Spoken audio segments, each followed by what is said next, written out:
What's up, everybody? This is Ian from Savvy Zen. I'm out here again in nature every single day.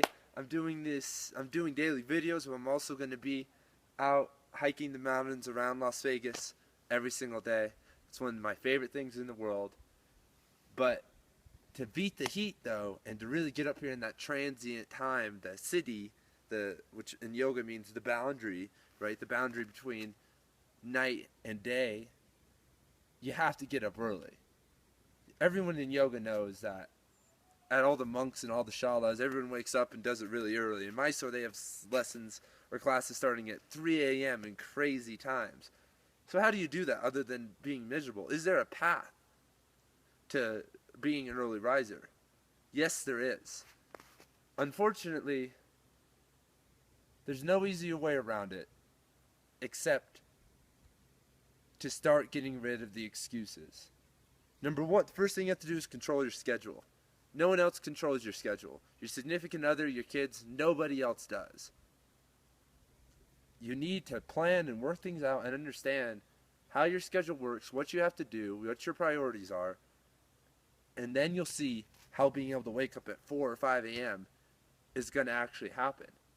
Don't let anybody else ever take control of that, or you're giving your power away, right? Once that is in control, then we can start to get rid of some of the excuses. After that whole planning phase, things like I don't have time, I can't get up that early, I get off work too late, all this other stuff starts to slip away, because if you can control your schedule, you can say, hey, if I want to do this and this is a priority, then maybe I should quit my job. Or maybe I should rearrange how my significant other and I interact so that I can wake up at 4 a.m. and maybe she can take care of the kids or he can take care of the kids, and try to work something out. So when it comes to the technical issue of waking up early, the first thing I'd say is give up caffeine. You need sleep. Don't turn this into I'm only going to sleep 5 hours a night so I can wake up at 4 a.m. Caffeine stays in your bloodstream up 12 to 24 hours after you drink it. It affects you and how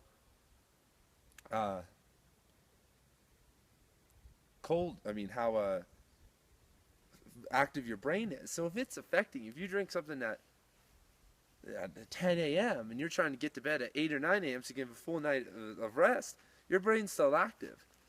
Number two is you got to give up the blue light at night. Get some blue light glass blockers, but actually, better yet, just read a book.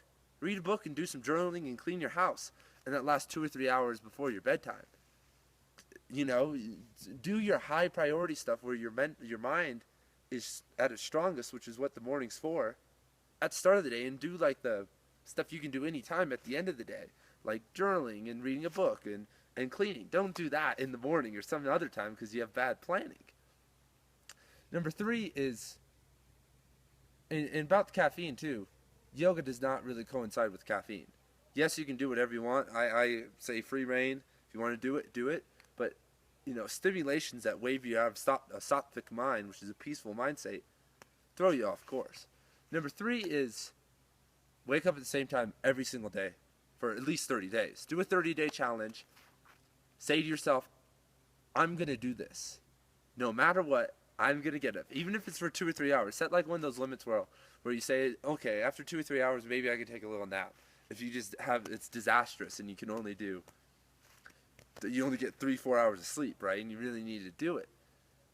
Then your body starts to get in this rhythm, which is really what's important. The next thing is try to go to bed at the same time every night. Try to get into a nightly routine, right? Then your body's going to really start to adapt.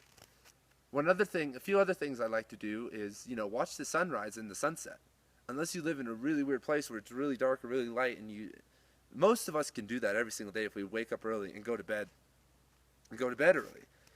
Do that because then your brain knows that what's going on, and your circadian rhythm actually resets when it sees like the colors of the sunrise or the sunset every single morning.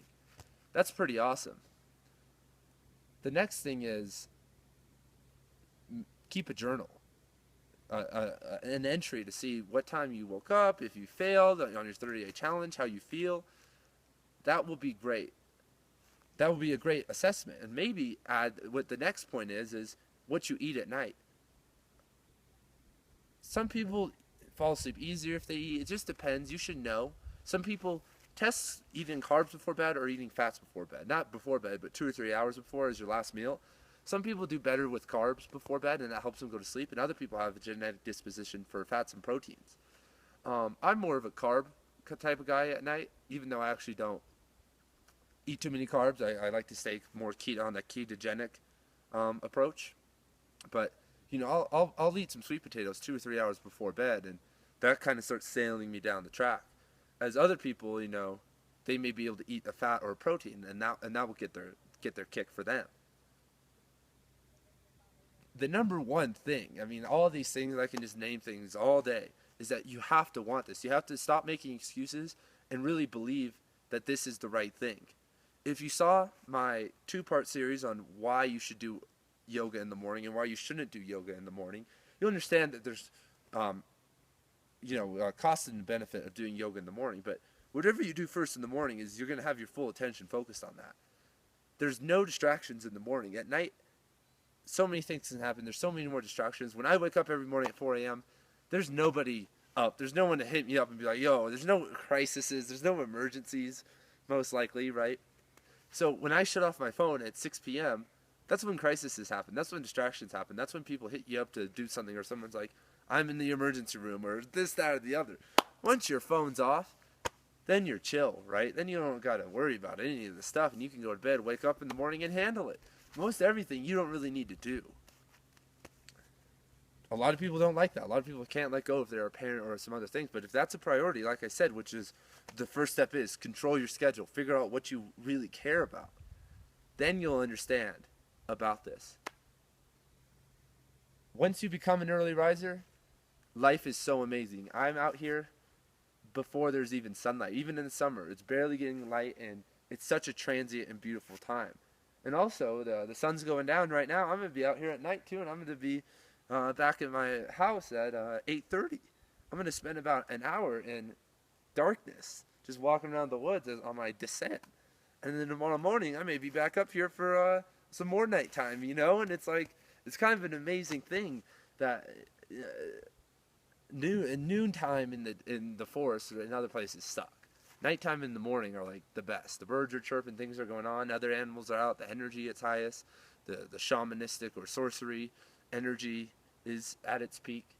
So anyway, everybody, check out the article on savvyzen.com. I list a bunch more stuff, put all this more into detail. If you have any questions, comment below, subscribe to the channel for our daily videos. Peace out, everyone. Have an awesome day.